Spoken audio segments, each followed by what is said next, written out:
Bonjour chers étudiantes, chers étudiants, bienvenue à Méthode statistique. Désolé pour le bruit de fond, il y a de la lessive qui se fait, j'espère que ça vous dérangera pas trop. Aujourd'hui on va rentrer dans quelque chose d'un petit peu différent. Donc qu'est-ce qu'on a vu à date en termes de statistiques inférentielles, hein? On a vu dans le fond qu'on peut, si on présuppose qu'une distribution est normale, euh, on peut évaluer la probabilité d'obtenir un certain score. On a vu qu'on peut aussi évaluer la probabilité si une distribution est binomiale, dichotomique. On peut utiliser la table binomiale pour estimer la estimer la probabilité d'obtenir un certain événement qui arrive un certain nombre de fois sur un certain nombre d'observations. On a vu aussi qu'on peut, si on présuppose le théorème de la limite centrale, on peut estimer la probabilité de juger un échantillon, la probabilité d'obtenir un échantillon qui a une certaine moyenne. Et cette dernière chose-là, ce qu'on a fait, c'est qu'on l'a appliqué dans un contexte concret de recherche où on teste une hypothèse. Okay? Donc, on a vu qu'il y a une hypothèse. Quand on fait ça, il y a certaines étapes. Okay? Mettre nos hypothèse nulle, hypothèse alternative. Décider quel est notre alpha, notre seuil de rejet, qui est typiquement 0,05 ou 5%. On a vu que ça veut dire qu'on accepte qu'on se trompe 5 fois sur 100 si on rejette l'hypothèse nulle. On a vu que ça implique prendre un échantillon, obtenir un X-bar, calculer l'erreur type de la distribution d'échantillonnage des moyennes, et à partir de là, calculer un Z observé ou un T observé, qui lorsque les échantillons sont assez grands, revient pas mal à la même chose, et un T critique ou un Z critique, qui encore une fois, quand les échantillons sont assez grands, revient pas mal à la même chose, et comparer les deux pour voir si on rejette l'hypothèse nulle ou non. Donc le jeu du test d'hypothèse, la décision finale du test d'hypothèse, elle est toujours une de deux. Est-ce qu'on rejette l'hypothèse nulle ou non? Si on la rejette, ça implique qu'on a plus confiance dans l'hypothèse alternative. Notez qu'on n'a pas nécessairement prouvé l'hypothèse alternative, mais au moins on a rejeté son inverse. Donc c'est ça, c'est comme ça que ça fonctionne. Là aujourd'hui, on va faire quelque chose d'un petit peu différent, mais quand même très relié évidemment. On va parler d'estimation de moyenne, ou de prédiction d'une moyenne. Tu sais? En fait, je ne devrais pas dire prédiction, je devrais vraiment dire estimation. Fait que je vais juste changer le titre tout de suite, ça commence bien mon affaire. Voilà. Estimation d'une moyenne mu, donc estimation du paramètre. Okay? Donc très souvent en sciences et en psychologie, on souhaite estimer la moyenne d'une population d'intérêt. Et on va se donner un exemple ici qu'on va suivre pendant tout le PowerPoint. Imaginons qu'il existe une mesure de la compétence en lecture allant de 0 à 10. Et qu'une chercheure en psychologie de l'apprentissage de la lecture chez les enfants, par exemple, souhaite déterminer le niveau de compétence de lecture moyen chez les étudiants en 5e année. Évidemment, elle ne peut pas aller tester tous les étudiants en 5e année pour savoir c'est quoi mu, mais elle a deux stratégies qu'elle peut utiliser pour estimer mu. Première stratégie qu'on va voir, l'estimation ponctuelle, et deuxième, celle qui va vraiment nous intéresser, l'estimation par intervalle de confiance. Donc, regardons la première, l'estimation ponctuelle. Okay. Le mot ponctuel, ici, en passant, ne veut pas dire estimation qui arrive à l'heure, comme « Oh mon Dieu, que tu es ponctuel, tu arrives en plein à l'heure ». Ponctuel, le ponct, ici, fait référence à un point. Un point. L'estimation ponctuelle, c'est estimé en donnant une valeur. Un point sur une ligne de valeur. Donc, une valeur. Donc, on va voir ce qu'on va dire par ça. L'estimation ponctuelle, donc, est de loin la stratégie la plus simple. Et comment ça va fonctionner? C'est que notre chercheur, par exemple, prendrait un échantillon de 300 étudiants en 5e année, puis elle calculerait leur moyenne sur ce... Elle leur ferait faire le test de lecture, là. Puis elle calculerait la moyenne à ce test. Disons qu'elle trouve, je sais pas moi, un X-bar de 7.21 puis un S de 1.23. OK? Ce que j'ai mis ici en passant en bas ici, là, juste pour qu'on s'en souvienne. Ben, par la suite, elle prendrait son X-bar de 7.21 puis elle le prendrait comme l'estimation de mu. Donc, je veux dire, donc elle affirmerait que la moyenne de la population mu est 7.21 parce que la moyenne de son échantillon était 7.21. C'est ça qu'on veut dire par un point ponctuel. C'est juste une donnée. Elle dit, j'ai trouvé 7.21 dans mon échantillon, donc la moyenne de mu doit être 7.21. Je veux dire, c'est une façon de fonctionner, mais la limite principale de cette stratégie-là, c'est que la chercheure n'est pas du tout en mesure de mesurer ou d'estimer un peu, ou de juger la probabilité qu'elle ait raison ou tort. Il se pourrait qu'elle ait raison, qu'elle soit tombée en plein dessus, mais il se pourrait qu'elle ait tort. Comment qu'elle pourrait savoir si elle est très loin, un peu loin de la réalité, un peu loin de mu, très loin de mu? Elle n'a aucune façon de le savoir. OK? Donc, c'est pas la meilleure stratégie, mais c'est de loin la plus simple. En remplacement de ça, il y a une autre stratégie qu'on appelle l'estimation par intervalle de confiance. Cette estimation par intervalle de confiance, c'est la stratégie la plus complexe. C'est beaucoup plus complexe que ponctuelle, mais c'est de loin la meilleure. Elle est vraiment meilleure. OK? Comment ça fonctionnerait en gros? C'est que notre chercheur, souvenons-nous de son échantillon qu'elle a pris, là, j'ai gardé les données ici. Là. Okay, 300 personnes, une moyenne de 7.21, un écart type de 1.23. Ce qu'elle va faire, c'est qu'elle va dresser un genre d'intervalle alentour du X-bar qu'elle a obtenu, de sorte qu'elle sait qu'il y a une certaine probabilité, comme 95%, que cet intervalle contienne mu. Bref, ce que je veux dire, c'est que quand elle va estimer, elle ne va pas nous donner un chiffre, un point. Elle va nous donner un intervalle. Comme la moyenne mu est entre telle affaire et telle affaire. OK? Et j'ai 95% de probabilité d'avoir raison. Donc, avec cette stratégie, elle pourrait affirmer quelque chose comme il existe 95% de probabilité que le niveau de compétence de lecture moyen chez les étudiants en 5e année, donc mu, se situe entre une certaine valeur qui est en dessous de 7.21, qui est la moyenne qu'elle a trouvée, puis une autre valeur qui est au-dessus de 7.21. Et puis, on va voir exactement comment on fait ça. Pour l'instant, c'est très... c'est juste dit théoriquement comme ça. Et quand elle fait ça, elle peut être certaine, selon les règles de la probabilité, qui sont bien comprises, elle peut être certaine d'avoir 95% de probabilité d'avoir raison. Alors que tantôt, avec ponctuel, elle n'avait aucune idée si elle avait raison. Oui, ici, elle ne nous donne pas un point, elle nous donne un range, là, si on veut, là, genre un intervalle. Mais au moins, donc on ne sait pas où exactement dans l'intervalle est mu, mais au moins, elle nous dit c'est entre ça et entre ça.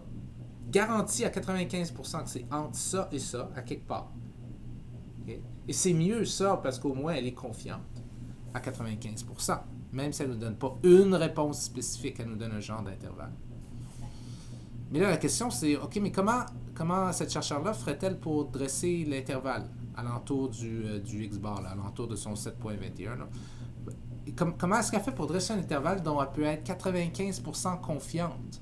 C'est juste quelqu'un de confiant en nature, ou c'est juste qu'elle a confiance en elle-même? Non. Je veux pas dire confiance en elle-même, le genre. Là. Je veux dire, mathématiquement, ça doit être que 95% des chances que mu soit vraiment quelque part à l'intérieur de l'intervalle qu'elle est donné. Comment ça fonctionne, tout ça? Comment est-ce qu'on peut être si certain de quelque chose? Si confiant, disons, de quelque chose? Bien, je vais vous montrer comment ça fonctionne. La façon dont ça fonctionne, c'est que OK, elle a pigé un échantillon, OK, de 300 personnes avec X bar 7.21 puis S 1.23, OK? Ben, elle se base sur le théorème de la limite centrale pour savoir les choses suivantes.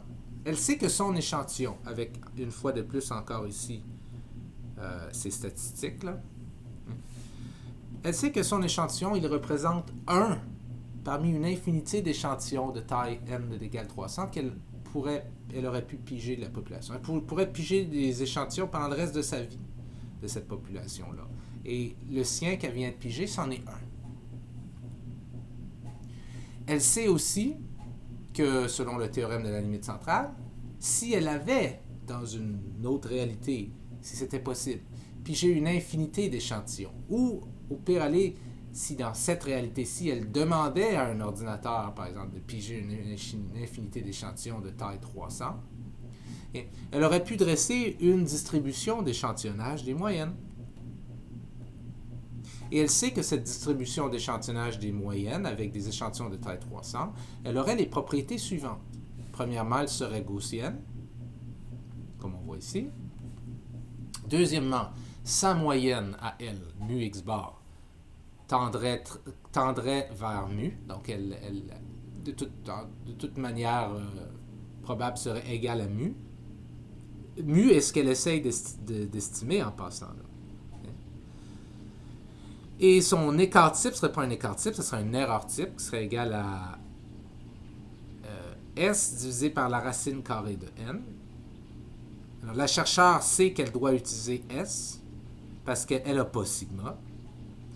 Donc, ça serait 1.23 sur la racine carrée de 300, ça serait 0.07. Mais la chercheure aurait les bonnes raisons de croire que ça serait que le S ici est probablement un très bon estimé de sigma parce que son chiffre, son n, la taille de son échantillon est quand même très grand. OK? Donc, elle pourrait savoir tout ça en se basant sur le théorème de la limite centrale et pour autant qu'on comprend la loi des probabilités, mathématiquement, elle aurait raison, ça fonctionnerait à tout coup.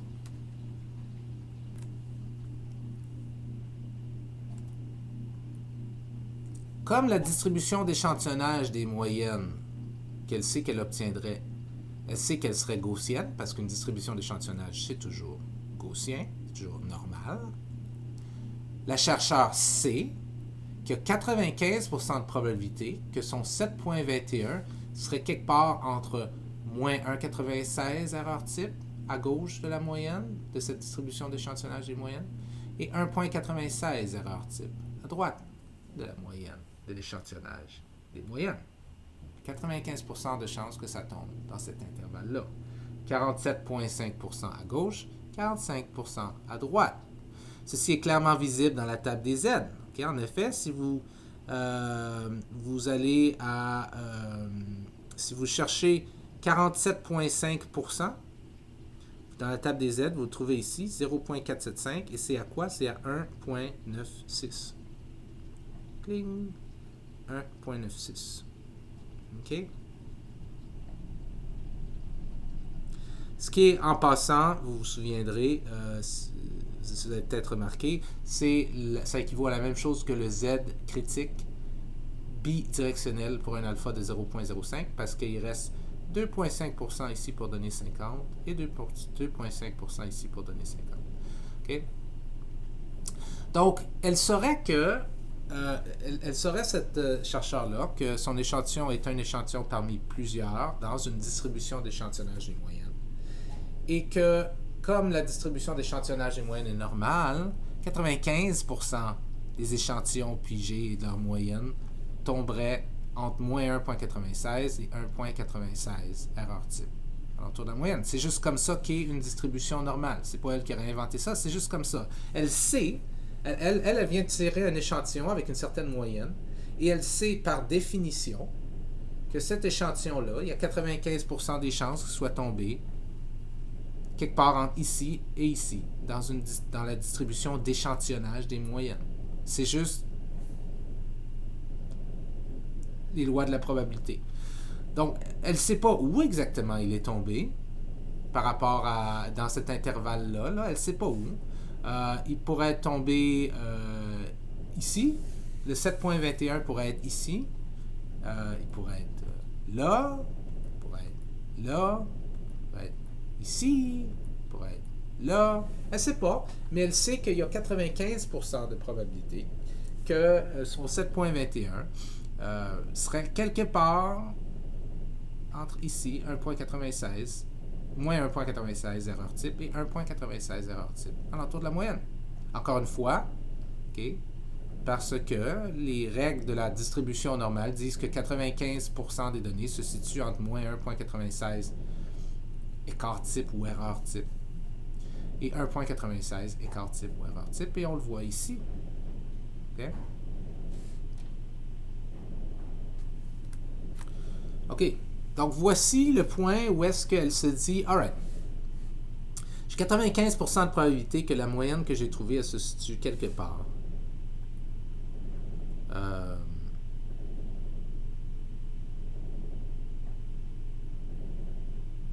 Excusez, je suis un petit peu perdu dans ma PowerPoint, là, je reviens.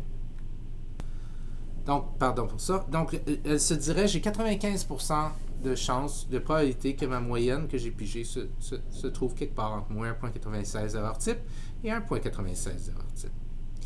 Et en réfléchissant un peu, elle arriverait à la conclusion suivante, c'est que si ça c'est vrai, si son X-bar qu'elle a trouvé, il est quelque part entre moins 1.96 et 1.96 erreur type, et il y a 95% de probabilité que ça soit vrai.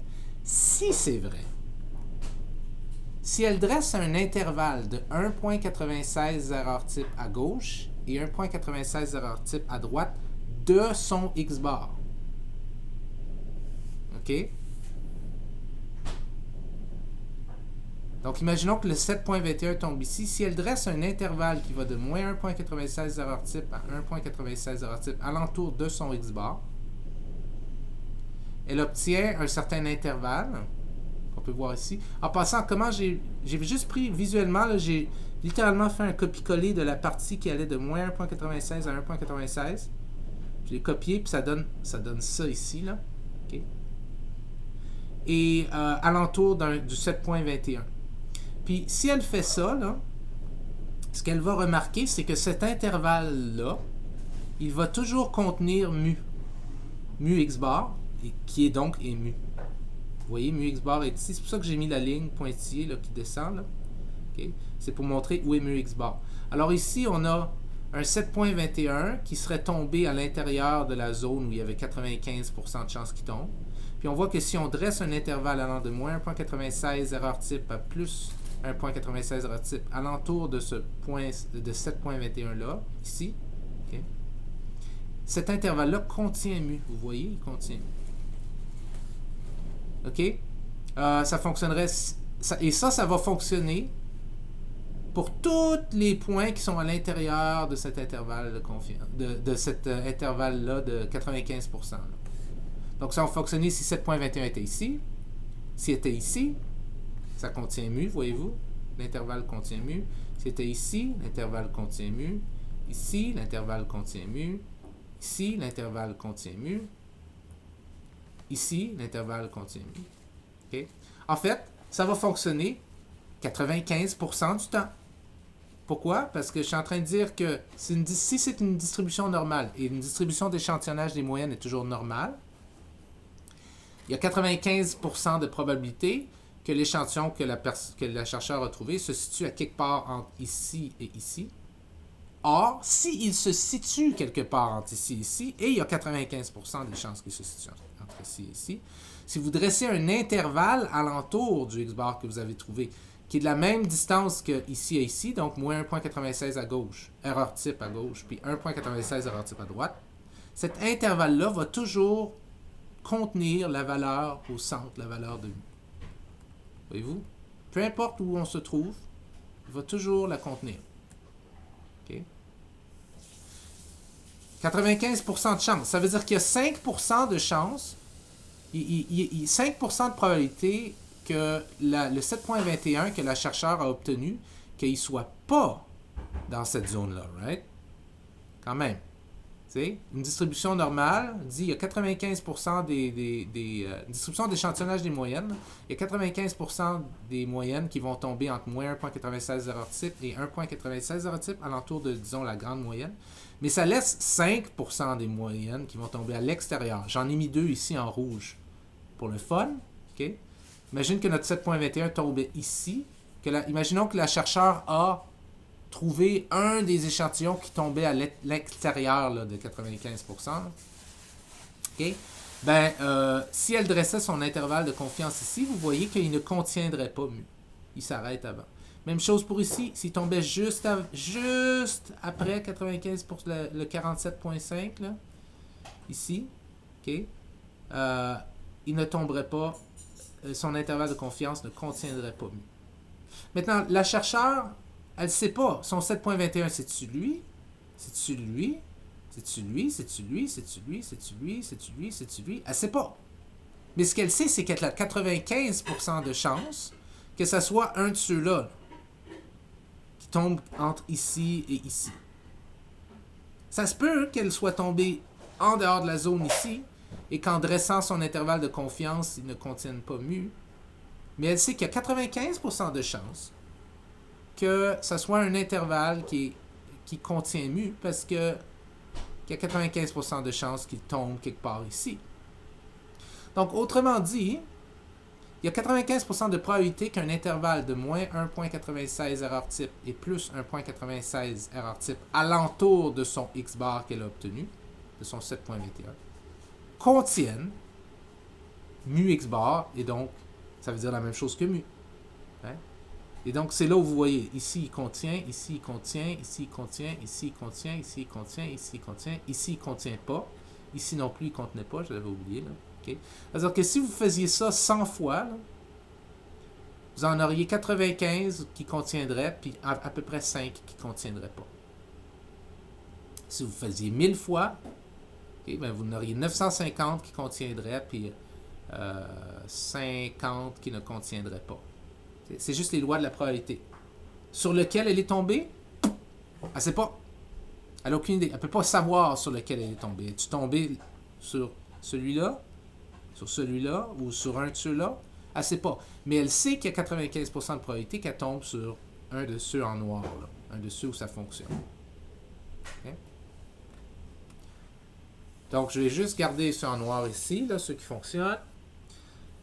Donc, maintenant, ça veut dire que si elle connaît sa valeur de X, de SX bar, la valeur de l'erreur type, de la distribution d'échantillonnage des moyennes, elle pourrait dresser cet intervalle-là, là.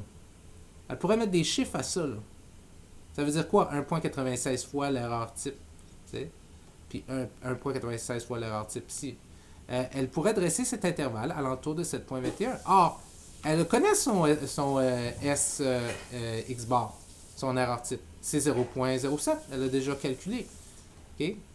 Souvenez-vous qu'il a été calculé avec le S, pas le sigma, mais que comme le N est plus grand que 100, est égal à 300 en fait ici, là, il représente probablement bien le paramètre. Donc, autrement dit, elle sait, puisqu'elle connaît la valeur de son SX bar, elle sait qu'il y a 95% de chances qu'un intervalle qui est délimité par 7,21 moins 1,96 fois l'erreur type et 7,21 plus 1,96 fois l'erreur type, qu'un intervalle comme ça en soit un qui contient la valeur de mu. Ça pourrait être lui, ça pourrait être lui, ça pourrait être lui, ça pourrait être lui, ça pourrait être lui, ça pourrait être lui. Elle ne sait pas c'est lequel. Okay. Oups, j'ai oublié le moins 1,96 ici, pardon. Mais elle sait que ça va, il y a 95% de chances que ce soit en soi un qui contient la valeur de mu. Donc, en termes de formule, ça s'écrit IC95 pour intervalle de confiance à 95% de confiance, dans le fond, est égal à X bar, la moyenne de l'échantillon, plus ou moins le Z pour 47,5%. Ici, si vous regardez dans la table des Z, pour 47,5%, c'est 1,96. Okay. Fois l'erreur type. Donc, je répète ça. Intervalle de confiance à 95 est égal à X bar plus ou moins Okay? Parce qu'on a besoin d'une borne vers la gauche puis une borne vers la droite. La valeur de Z pour 0. La probabilité associée à Z.0.475, ce qui veut dire... pardon, pas la probabilité. La valeur du Z associée à une probabilité de 0.475, ça veut dire 1.96, fois l'erreur type. OK? Et ici, pour nous, c'est 7.21, la moyenne qu'elle a trouvée, plus ou moins 1.96, qui est la valeur du Z associée à une probabilité de 47,5%, fois l'erreur type qu'elle a calculée, qui était 0,07. Donc, elle peut être 95% confiante que mu est situé entre 7.07 et 7.35. Si vous faites le calcul ici, c'est 7.07 et 7.35. Autrement dit, elle peut écrire ça comme ça. Intervalle de confiance 95 ou IC 95, 2 points. Mu est plus petit ou égal, plus grand ou égal à 7.07 et plus petit ou égal à 7.35. Donc, cette chercheur-là, donc, ce qu'elle va arriver quand on va lui demander qu'est-ce que tu penses qu'est la valeur de mu, qu'est-ce que tu penses qu'est la moyenne de compétences de lecture chez les enfants en 5e année, elle ne va pas nous donner une estimation ponctuelle comme c'est 7.21. Si elle donnait une estimation ponctuelle, vous vous souviendrez, elle dirait ben j'ai trouvé 7.21 dans mon échantillon, donc c'est 7.21. Tu sais. Elle ne va pas faire ça. Elle va nous dire ben je ne peux pas dire c'est quoi exactement, mais je peux dire qu'il y a 95% de chances que ça soit quelque part entre 7.07 et 7.35. C'est quand même assez précis dans ce cas-ci. Là. Okay. Et ça va être, en passant, ça va être plus en plus précis, plus ton N est grand, évidemment. Parce que qu'est-ce qui arrive quand ton N est grand? L'erreur type de ta distribution d'échantillonnage diminue. Okay? Et donc, tu as un plus petit écart. Et donc, ce plus petit écart-là va se refléter dans l'écart ici, là, de l'intervalle de confiance. Okay? Donc, la réponse, c'est... je ne peux pas te dire exactement c'est quoi mu, mais je peux te dire qu'il y a 95% de chances que ça soit entre 7.07 et 7.35. Donc, peu importe quelle décision tu allais prendre par rapport à comment enseigner la lecture, prends ta décision avec ça en compte. Et c'est comme ça que fonctionne une estimation par intervalle de confiance. Et c'est tout basé sur le théorème de la limite centrale, et c'est tout basé sur le fait que dans le cadre de 95%, là, qu'il y a 95% des probabilités que votre moyenne tombe entre ici et ici, et que si, en effet, elle est tombée entre ici et ici, si vous dressez un intervalle de votre moyenne qui est de la même distance, là, qui a moins 1.96 erreur type à gauche et 1.96 erreur type à droite, cet intervalle-là va toujours contenir mu, tout le temps. Pour tous ceux qui sont tombés ici, là. Toutefois, s'il tombe à l'extérieur, comme on a vu, ça ne va pas fonctionner. Mais il y a juste 5% de chances que ça arrive, ça. De toute façon. Selon les lois mathématiques du théorème de la limite centrale. OK. Maintenant, ça, c'est pour un intervalle à 95% de confiance. Elle sait que... Et un intervalle à 95% de confiance, en passant, vous devez comprendre, que la chercheure sait qu'il y a 5% de chances qu'elle se trompe en disant, quand elle affirme que son intervalle en est un qui contient mu. Okay? Je peux résumer ça comme ça en passant. Donc, revoici la formule qu'elle a utilisée pour obtenir un intervalle de confiance de 95%. Sa distribution d'échantillonnage des moyennes. Si c'est 95% de confiance qu'elle veut, et c'est toujours symétrique ce truc-là. Donc, on prend 95 puis on le casse en deux. 47.5 à gauche, 47.5 à droite. Si on va voir le Z qui est associé à 47.5, il est ici et c'est 1.96. OK? Et donc, la formule, c'est IC95 est égal à X bar plus ou moins le Z pour 0.475 fois l'erreur type. Le Z est le suivant. L'erreur type, on l'avait déjà calculé à 0.07. Et donc, quand on quand on multiplie ces deux termes-là, ici, ça donne 0.14. Et quand on donc fait x bar plus ou moins 0.14, ça donne 0.07 à 7.07 à 7.35. Okay. Mais ça, c'est pour un intervalle de confiance à 95%. Qu'est-ce qui arrivait si elle voulait être plus certaine que ça? Si elle se disait, mais j'aime pas ça faire une estimation puis avoir 5% de chance de me tromper. Je voudrais être confiante à 99%.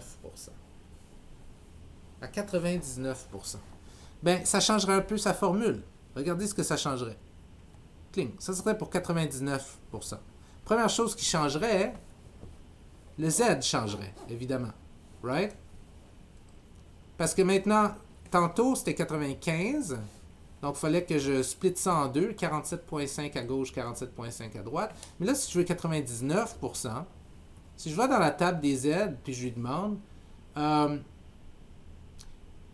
dans une distribution normale, là, il y a 99% de chances que les données tombent entre quel score Z et quel score... entre quel score Z et quel score Z. T'sais? Et la réponse, c'est 2.571. Moins 2.571 et 2.571. 49.5% à gauche, 49.5% à droite. Si vous les mettez, ça donne 99. 49% à gauche, 49% à droite. Donc 49.5 % à gauche puis à droite. Si vous allez à 49.5, vous ne l'avez pas dans la table des Z, mais vous avez 49.49 puis 49.51. Et donc, il s'avère que le point milieu entre ça, c'est 49.50. Et puis ici, c'est 49.49, puis ici, c'est 49.51.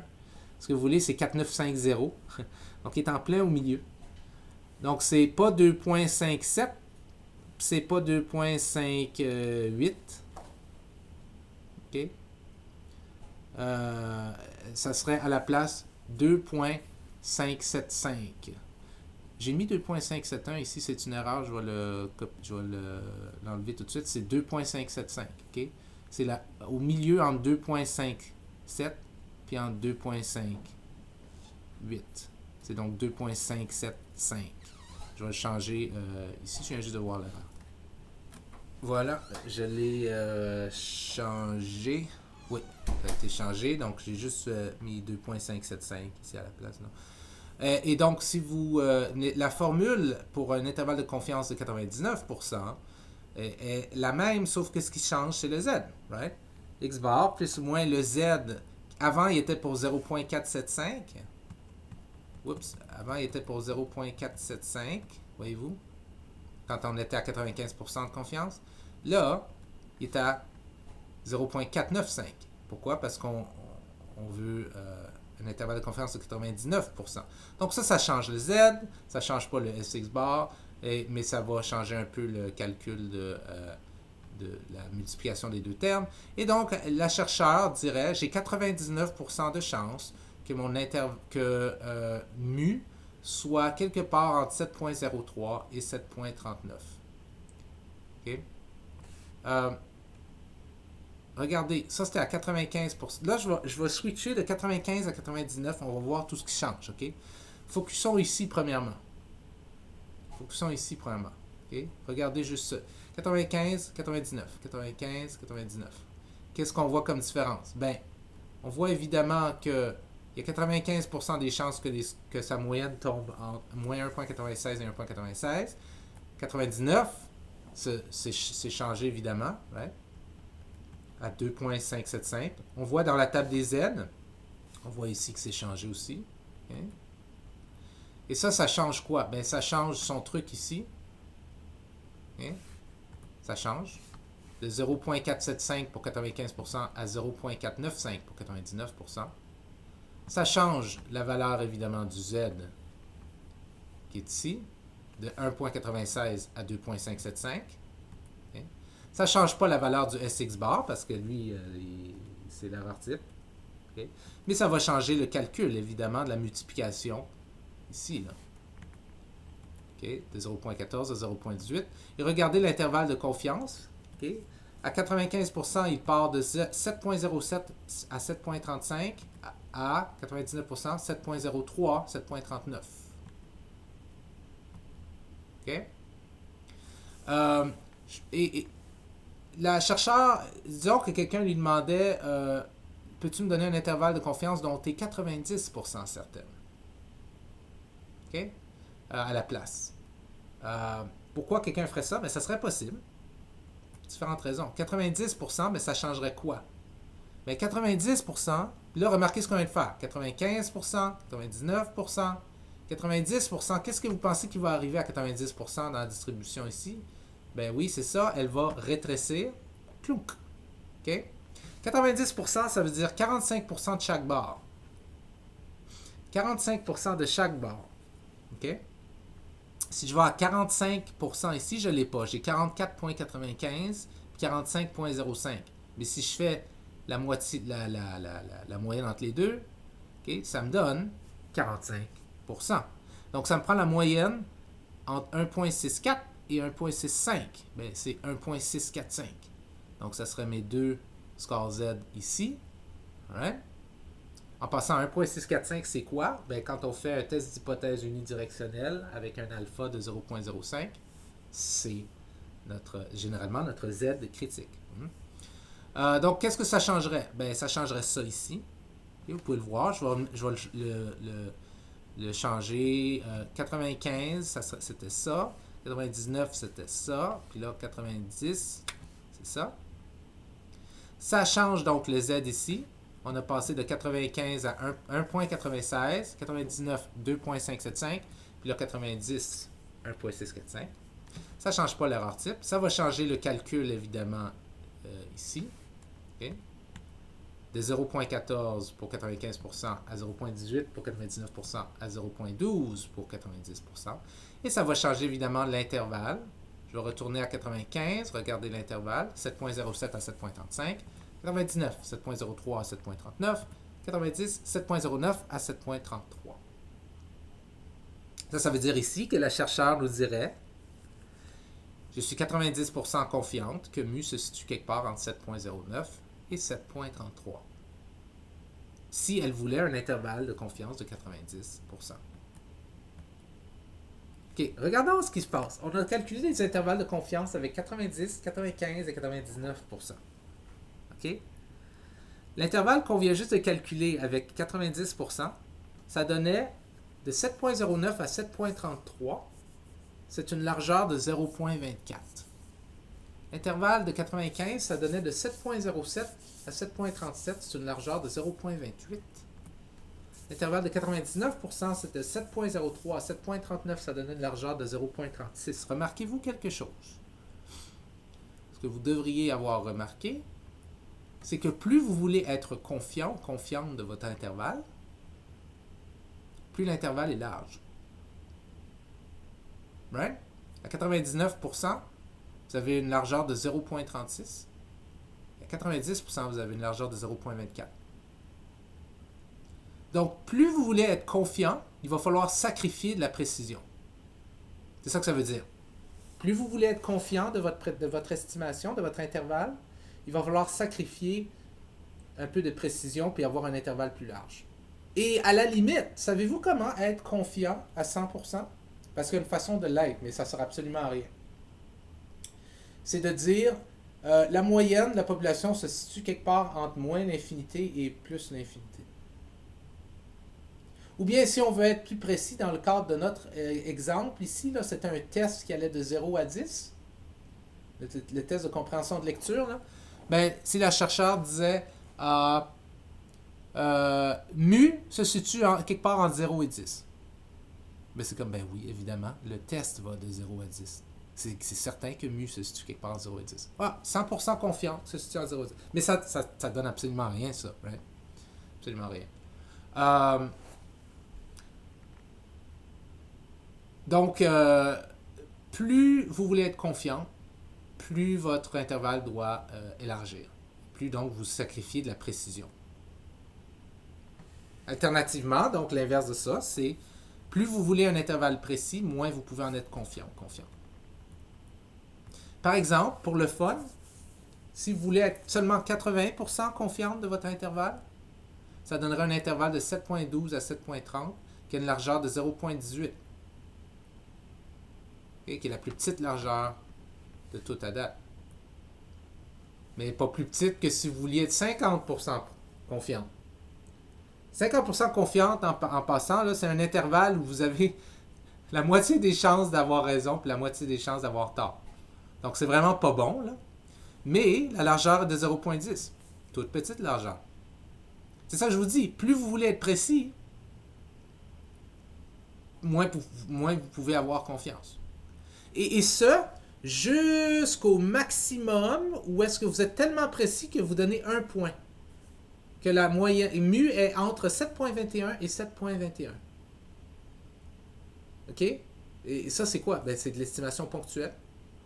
Parce que mu doit être 7.21, s'il est entre 7.21 et 7.21. C'est de l'estimation ponctuelle, mais j'ai 0% de confiance. Aucune idée. Et c'était ça le problème de l'estimation ponctuelle de départ, comme vous vous souvenez. On ne pouvait pas avoir confiance. Donc ça, c'est le jeu des intervalles de confiance. Et c'est comme ça qu'on en crée, avec différents niveaux de confiance. Typiquement, je vous dirais, ceux qui sont utilisés en sciences sont 95, 99, et parfois 99.9, par exemple. Mais c'est qu'au bout d'un moment, c'est que ça devient tellement large quand on veut être très, très certain que ça ne vaut pas la peine. 95, 99, très souvent utilisé. Définitivement en psychologie, 95 et 99. Plus souvent qu'autrement 95. Okay? Et j'espère que vous voyez, il y a un lien entre le 95 et le 5%, le alpha de 5% qu'on acceptait de se tromper là, dans un test d'hypothèse. C'est la même chose, right? Parce qu'un intervalle de confiance de 95%, ça veut dire qu'on accepte de se tromper 5 fois sur 100 dans notre intervalle de confiance. Maintenant, on est dans une situation ici, on a vu dans le test d'hypothèse, on a vu que il fallait faire les choses un peu différemment lorsqu'on avait des petits échantillons, right? Il fallait utiliser des T à la place des Z. C'est la même chose ici. OK? Dans le scénario qu'on vient d'utiliser avec les tests de lecture, là, les compétences de lecture, le chercheur avait utilisé un échantillon de grande taille, n est égal à 300. Et ça faisait en sorte qu'elle pouvait être confiante que son S représentait bien le sigma lorsqu'elle calculait l'erreur type de la distribution d'échantillonnage, le SX bar. Et ça faisait aussi en sorte qu'elle pouvait être pas mal confiante ou qu'elle pouvait être... elle se pouvait utiliser, disons, la table des Z sans gros problème là, pour calculer l'intervalle de confiance de 95% pour trouver son Z de 0.475.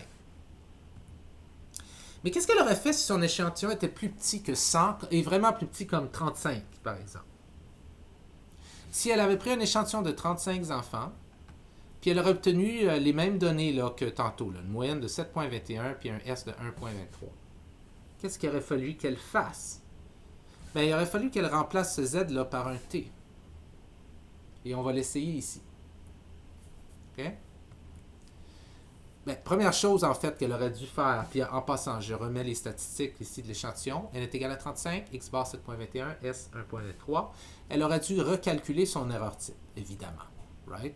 Parce que son erreur type dépend du N. Avec le N de 300, il était 0.07. Mais avec le N de 35, il deviendrait 0.21. J'espère que vous remarquez l'erreur type qui a grandement augmenté, ce qui est normal. Plus votre N est grand, plus l'erreur type diminue, plus votre N est petit, plus l'erreur type augmente. Donc, l'erreur type aurait changé. Okay? Puis, elle devrait aussi modifier sa formule pour calculer l'intervalle de confiance. Avec son N de 300, on avait dit que c'était ça. Ici, 95 est égal à X bar plus ou moins le Z pour 0.475 fois l'erreur type. Mais là, à la place, ça devrait être ceci avec un N de 35. Ici, 95 est égal à X bar plus ou moins le T bidirectionnel pour 0.05 avec 34 degrés de liberté fois l'erreur type. Qu'est-ce que ça veut dire tout ça? Okay? Ben, ça veut dire que ça nous prend le T, c'est un intervalle de confiance. Donc, il va avoir une borne à gauche, une borne à droite. Donc, c'est automatiquement bidirectionnel. On veut être 95% confiant. Donc, ça nous laisse 5% d'erreur. Donc, on va aller dans du bidirectionnel 0.05. Et les degrés de liberté, ben, c'est le nombre de personnes dans l'échantillon. 35 moins 1, 34. Et si on va dans ici dans la table, OK, l'autre chose que je vais vous montrer, c'est que dans la table, ici, vous n'allez pas trouver 34 degrés de liberté. Okay, ça passe de 30 à 40. La façon que je vais vous recommander de faire, c'est, comment dire, arrondissez toujours vers le bas. OK? Donc, si vous n'avez pas 34 degrés de liberté, allez à 30 degrés de liberté. Arrondissez pas vers le bas, vers le haut, arrondissez vers le bas. Donc, on va aller à 30 degrés de liberté. OK? Pour du two-tail, 0.05, 2.042. Donc, ça serait ce qui irait ici, 2.042. OK? Alors qu'avec N300, c'était 1.96. OK? Donc, sa nouvelle formule serait 7.21 plus ou moins 2.042 fois 0.21. La seule chose donc qui aura changé, si elle passe de 300 à 35, ben, c'est premièrement la valeur de l'erreur type.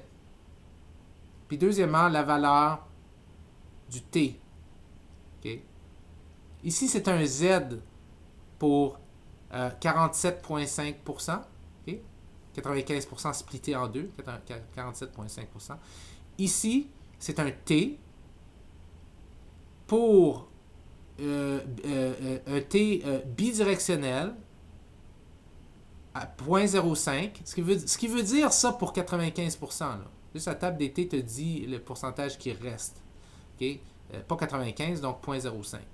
Donc, two-tail, 0.05. Ici, à 34 degrés de liberté, mais on n'a pas 34, fait qu'on round vers le bas, 2.042. Et ça serait l'intervalle de confiance.